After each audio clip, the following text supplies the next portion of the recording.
Welcome back all of you to our online platform, that is our school's YouTube channel. So again we are ready with today's video. This video is for class 8th and the subject is maths, and we are continuing the same chapter, that is chapter number 7, and the name of the chapter is cubes and cube roots. So yesterday we have started the exercise 7.2, in which in the first question we have to find the cube root. So we have done more than half the parts. So today we will discuss question number 2. In this question number 2 we are supposed to write true or false for the given statement. We can write true or false, but at the same time we are supposed to explain why these statements are true and why these statements are false. So we will start with question number 2 part first. So question number 2 part first part. In the first part it is stated already that cube of any odd number is even. Cube of odd numbers is even. So we can start with 1 cube, that is 1 into 1 into 1, that is 1. 3 cube, that is 3 into 3 into 3, that is 27. Or 5 cube, that is 5 into 5 into 5, that is 125. All these are odd and their cubes are also odd.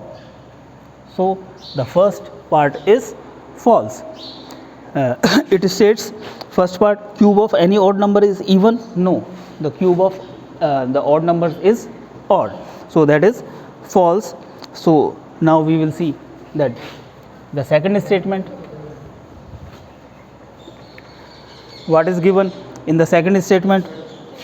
A perfect cube doesn't end with 2 zeros, that is true, because the perfect cube, if the perfect cube ends with zeros, so the number of zeros should be the multiple of 3, means either 3 zeros should be there, or 6 zeros should be there, or 9 zeros should be there. So a perfect cube never ends with 2 zeros, that is true. Now after second statement we are supposed to read the third statement, that is if square of a number ends with 5, then the cube ends with 25. So whether it is true or false we are supposed to check. So first of all we will check 5 square, that is 25, ends with 5, and then 5 cube is equals to 5 into 5 into 5, that is 125. So ends with 5, square ends with 5, and the cube ends with 25. So we will take one more example for that. 15 cube. So 15 square is 225 and 15 cube is 3375. So here we can see the square of 15 ends with 5 and the cube of 15 doesn't end with 25.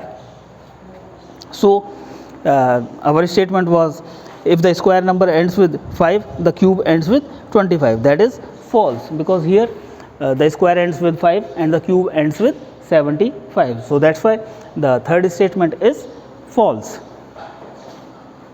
That was the third one. So that is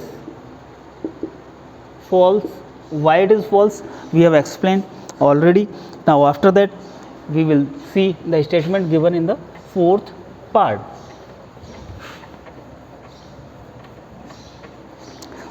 What is fourth part? That no perfect cube ends with 8. No perfect cube ends with 8. So 8 is a perfect cube, that is 2 cube. So 8 is a perfect cube, and if we see that 12 cube, so 12 cube will be 12 into 12 into 12, and 12 into 12 into 12, that will be 175. 1728. 1728, that is a perfect cube and that ends with 8. So we can say that perfect cube can ends with 8. So that statement given is false. The statement was that no perfect cube ends with 8. So that is false. Afterwards, the cube of a 2-digit number have 3 digits. The cube of 2-digit numbers have 3 digits. So 2-digit number, we can take the smallest 2-digit number, that is 10. So 10 cube will be 10 into 10 into 10, that is 1000. So number of digit 2, the smallest 2-digit number, and number of digits here 1 2 3 4 digits. So the 2-digit number, the cube of the 2-digit number can never be 3-digit number. So again the statement is false. So afterwards we move towards the statement 6,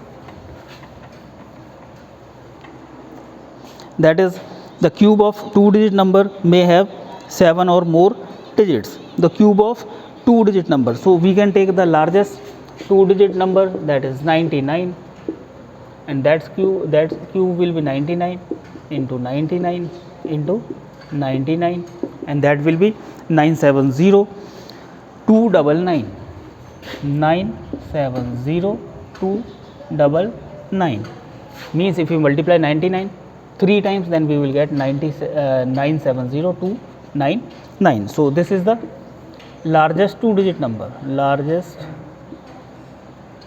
2-digit number, and its cube is 1 2 3 4 5 6, 6 digit.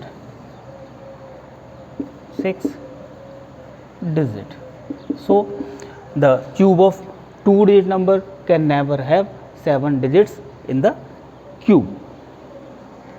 So that is again false. So now the last one, last statement, that is the 7th part.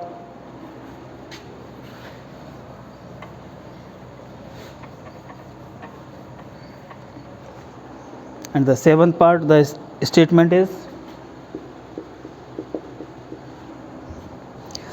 the cube of a single digit number may be a single digit number.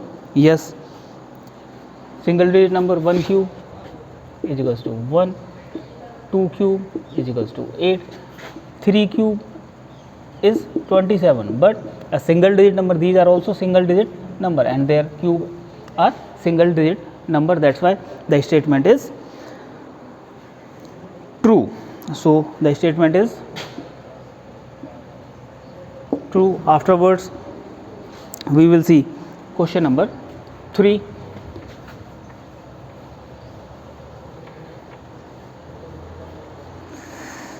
What is question number 3?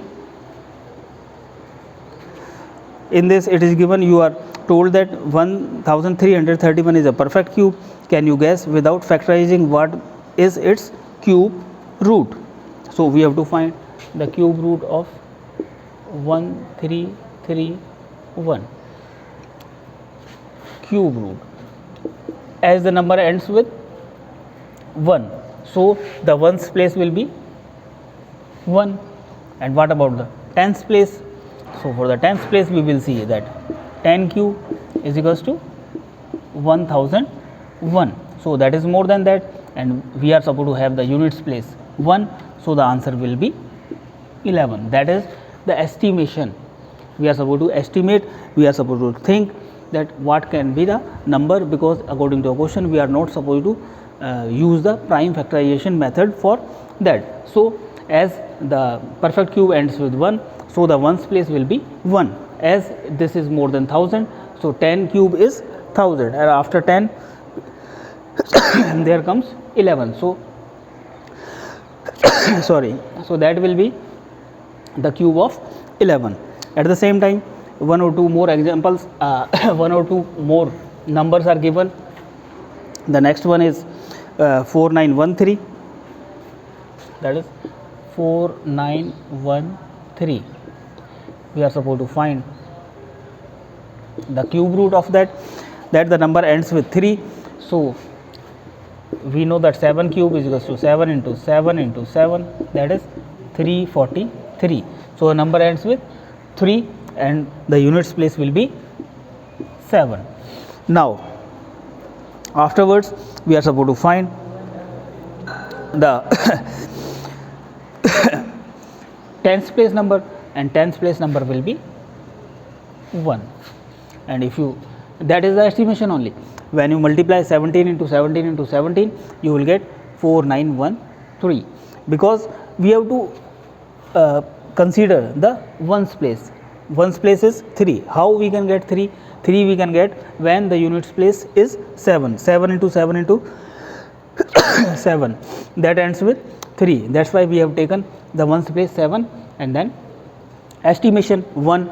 If the number would have been the change one, then we can take 2. So that answer is 17. So using this method, that is the estimation method, we can find out the cube root of a given perfect cubes without using the prime factorization method. I think 2 more questions are there, that is 12167 and 32768. So you are supposed to try by yourself, and first of all you are supposed to repeat the questions what we have done today. Afterwards you are supposed to try these 2 parts which we have left for you as the homework, and after completing the homework you are supposed to take the pic of that and you are supposed to upload on the school's WhatsApp number. At the same time, if you are facing any kind of problem or if you are having any kind of doubt, then you can message us or you can even call us. We will try to rectify your doubts so that you can easily proceed the questions given in your textbook. Thank you very much.